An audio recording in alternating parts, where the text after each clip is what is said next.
Assalamualaikum warahmatullahi wabarakatuh. Perkenalkan, nama saya Yuda Nasrul Pasha dari kelas PJKR 1E NPM 20106310700129. Di sini saya akan menjawab pertanyaan untuk ujian akhir semester ganjil mata kuliah anatomi manusia. Yang pertama adalah anatomi. Anatomi adalah ilmu yang mempelajari tentang struktur tubuh manusia yang berasal dari bahasa Yunani yang diambil dari kata en yang berarti habis atau ke atas dan tomos yang berarti memotong atau mengiris. Maksudnya, anatomi adalah ilmu yang mempelajari struktur tubuh manusia dengan cara menguraikan tubuh manusia menjadi bagian-bagian yang kecil hingga bagian yang paling kecil dengan cara memotong atau mengiris, kemudian diangkat, dipelajari dengan menggunakan mikroskop. Organisasi yang menyusun struktur tubuh manusia yang pertama adalah molekul. Molekul membentuk sel, sel membentuk jaringan, jaringan membentuk organ, dan organ membentuk sistem organ. Yang kedua adalah miologi. Miologi berasal dari bahasa Yunani yang berasal dari kata mio yang berarti otot dan logi atau logos yang berarti ilmu pengetahuan. Jadi miologi adalah ilmu pengetahuan yang mempelajari tentang otot. Fungsi miologi sendiri yang pertama adalah untuk melakukan gerakan tubuh, yang kedua menjaga keseimbangan tubuh, yang ketiga mengatur postur tubuh, yang keempat adalah menggerakkan sistem pencernaan, yang kelima adalah mengatur suhu, yang keenam adalah memompa darah, dan yang ketujuh adalah membantu pernapasan. Yang ketiga adalah artologi. Artologi berasal dari bahasa Yunani yang berasal dari kata arton yang berarti sendi. Jadi artologi adalah ilmu yang mempelajari tentang persendian yang ada pada tubuh manusia. Fungsi sendi sendiri adalah ada sinartrosis, yaitu sendi tidak bergerak, contohnya tulang pada tengkorak. Yang kedua adalah ampiartosis, sendi yang sedikit bergerak, contohnya adalah sendi pelana. Yang ketiga adalah diartrosis, yaitu sendi yang bergerak bebas, contohnya sendi peluru. Jenis-jenis sendi sendiri adalah ada sendi fibrosa, sendi tulang rawan, sendi sinovial, dan sendi fibrosa sendiri merupakan persendian yang permukaan tulang yang bersendi dihubungkan selapis jaringan fibrosa, jadi kemungkinan geraknya sangat sedikit, dan fibrosa ini terbagi menjadi 3, yaitu sutura, sindesmosis, dan gomposis. Sendi tulang rawan. Sendi tulang rawan adalah jaringan ikat elastis yang kuat yang membantu mengurangi gerakan antar tulang, gesekan antar tulang, atau gerakan antar tulang. Sendi tulang rawan terbagi menjadi 2, yaitu sindandrosis dan simfisis. Yang ketiga adalah sendi sinovial. Terdapat suatu rongga di antara 2 tulang. Rongga ini disebut rongga sinovia. Permukaan tulang yang bersendi diselimuti oleh selapis tulang rawan hialin. Per rongga sinovial terdapat cairan yang mengandung asam hyaluronat yang dihasilkan oleh membran sinovia.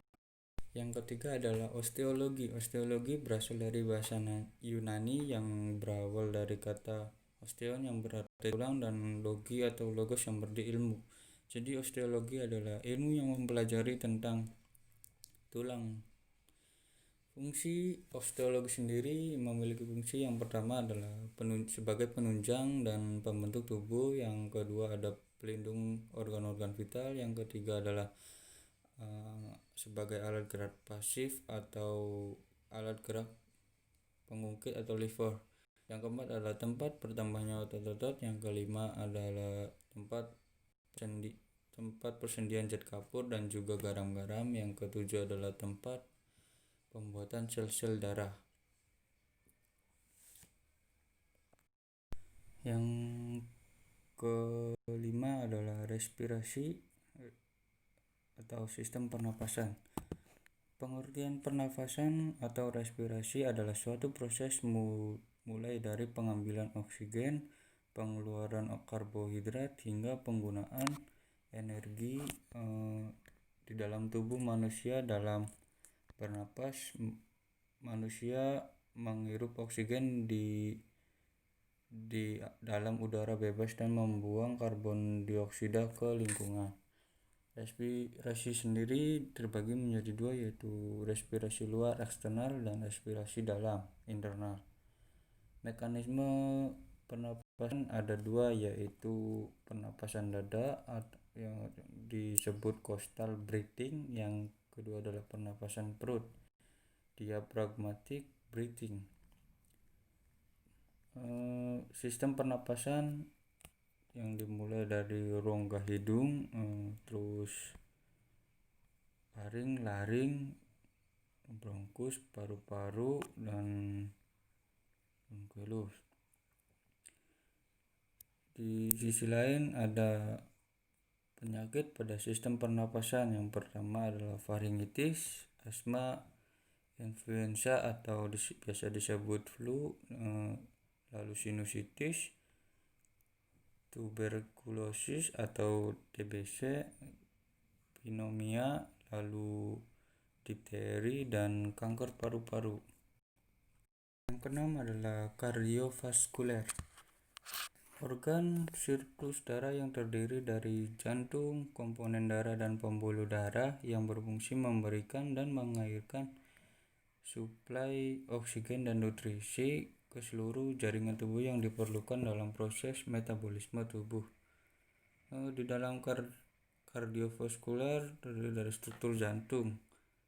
Dinding jantung terdiri dari 3 lapisan. Yang pertama adalah lapisan luar disebut dengan epikardium atau perikardium. Yang kedua adalah lapisan tengah atau merupakan lapisan berotot disebut miokardium. Yang ketiga adalah lapisan dalam disebut endokardium. Kardiovaskuler yang mencakup struktur pembuluh darah. Yang pembuluh darah sendiri memiliki pembuluh darah besar memiliki 3 lapisan. Lapisan tersebut adalah tunika intima, terdiri dari endotel dan lamina elastica interna. Media terdiri dari otot polos dengan serabut elastis. Yang ketiga adalah adventitia atau lapisan eksterna, tersusun dari jaringan ikat yang mengandung kolagen dan serat-serat elastin. Terus sistem kardiovaskuler sendiri yang terdiri dari jantung dan pembuluh darah. Yang kedua berfungsi mengedarkan darah ke seluruh tubuh dengan jantung sebagai pompanya. Yang ketiga adalah pembuluh darah yang menuju ke organ tubuh disebut sebagai arteri yang bercabang-cabang. Yang keempat ada cabang yang paling kecil disebut arteriol sebelum bercabang menjadi kapiler, pertukaran zat dan gas dengan jaringan. Yang keenam adalah darah dari kapiler sendiri berkumpul dalam venula yang melanjutkan ke vena menuju jantung. Mungkin itu saja jawaban dari saya tentang ujian akhir semester mata kuliah anatomi. Kurang lebihnya mohon maaf. Wabillahi taufiq wal hidayah. Wassalamualaikum warahmatullahi wabarakatuh.